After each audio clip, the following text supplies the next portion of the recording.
Bro, XS Catastrophia just stole my bike. Look. Yo, X. We need your autograph. We need your autograph. X, that's the wrong X. Oh, shit.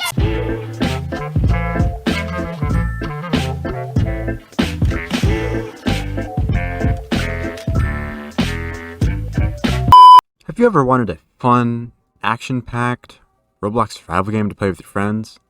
Well, you're in the wrong place. Today we'll be reviewing Catastrophia, a game made for children with a name that they cannot even pronounce. Catastrophia. First thing I'll be reviewing are the leaks.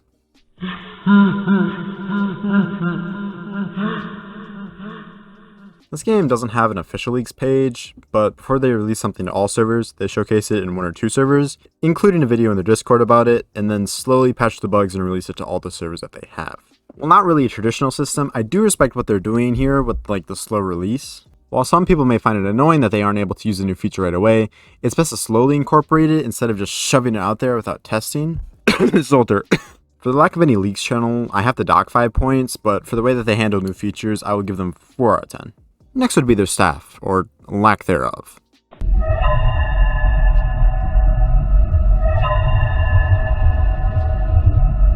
I made a ticket just to find a total of 2 other members in the ticket, being the devs themselves. After being a damsel in distress, I got a reply. Never. I actually have yet to get a reply.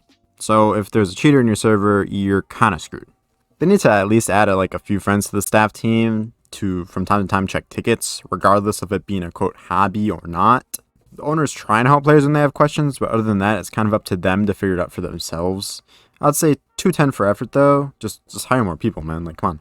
Consistency is key, they say. How consistent can these guys be? There are not very many updates. The past year there has been 6 bigger updates and 8 in the past 16 months. Don't fix what isn't broken, I guess. Wipes don't happen very often either, only counting 4 in the last year. None of these which are announced beforehand, they kind of just, updates happen. The issue with wipes not being often will come up in the next segment, but I digress. Updates 8 times over 6 months for any game that's in development is extremely slow, and when the gameplay is as bare bones as it is, you'd think there'd be tons of updates. For this, they'll be getting a 2 out of 10 for consistency. Community.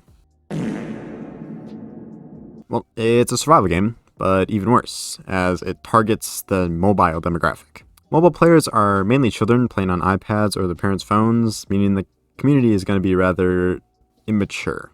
Though it seems that people are generally kind to others, and because it's a small community, they're rather close. I think its main downfall is because it's mainly mobile players, and there's no centralized contact, as mobile users typically don't use Discord. From what I've seen, they're pretty welcoming to the new players, although actions speak louder than words, so they could easily just be assholes in game, but nice in text. I personally see nothing wrong with the community, and it seems like they're actually a good bunch of people, so I'm going to give this one a 7 out of 10.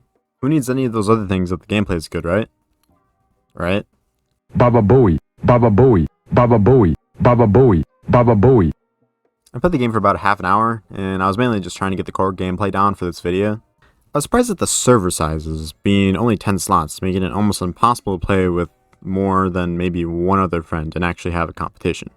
It's a basic survival game at its core, farming to craft better loot, and I was surprised to see that they actually add monuments to loot from, at least on the map that I had played. While it was very underwhelming just the loot laying around, the lack of crates being that cause, it's actually not at all awful. They offer blueprints for building as loot pickup, which can help new players build a base relatively quickly, as farming is kind of tedious at first. I got a stone foundation, which otherwise would have cost me 300 stone, which would have taken me 100 node hits to get with a rock, and a hatchet pretty much off the bat. I'm unsure if you can obtain weapons from this, but maybe? Speaking of weapons, they're very limited. There's only 5, and when I looked at the crafting, it seemed pretty cheap, and then I hit the buy button thinking, oh, maybe there's an in-game currency for the time spent in the game, as they have a top time in the game leaderboard, but it turns out you can purchase items for Robux, and you can purchase any of these items for Robux. While this isn't exactly a bad thing, I don't see how having a pay-to-win side is a very good thing. With the bare bones aspect of the game, I get why they do this instead of doing cosmetics, but I'm unsure about the ability just to purchase weapons straight up. Maybe materials would be a better idea, rather than just straight up weapons. You're also able to buy explosives off the bat, so if you wanted to, you could just buy explosives the second you join, raid a base, and get a bunch of shit. I tried killing a pig, which took me a good 3 minutes because it kept forcing me to ride it. Speaking of animals, Minecraft? With several bases around the map, I found out bases don't decay because of lack of resources, rather the lack of activity, as bases will disappear about 3-4 days after an activity.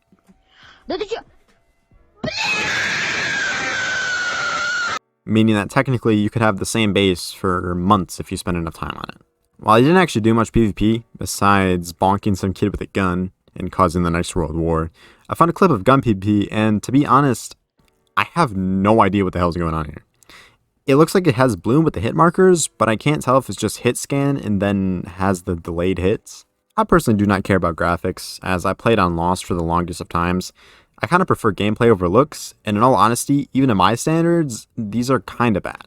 The rock looks like a crystal, the animation for swinging never changes, and your left hand got amputated in Nom or something because it just doesn't exist. What is that? You're also able to log off with your loot to transfer it to another server, so people can just fill their inventories with their best loot and log off in case they get raided, making raids useless in several cases. Personally, this isn't something I would play regularly, but I can understand hopping on it every now and again just to mess around with guns. Gameplay gets a 4 out of 10 for effort. Final score for this game is 19 out of 50, not the best, but for sure not the worst it can be. I'm wondering how this game could maybe evolve in the future, but I doubt there will be much effort into making it the powerhouse that it could be. I hope you guys enjoyed the video. Leave more ideas down in the comments for other games I should review. Tune in next time as we review Banned for Swearing on Stream, Death Zone.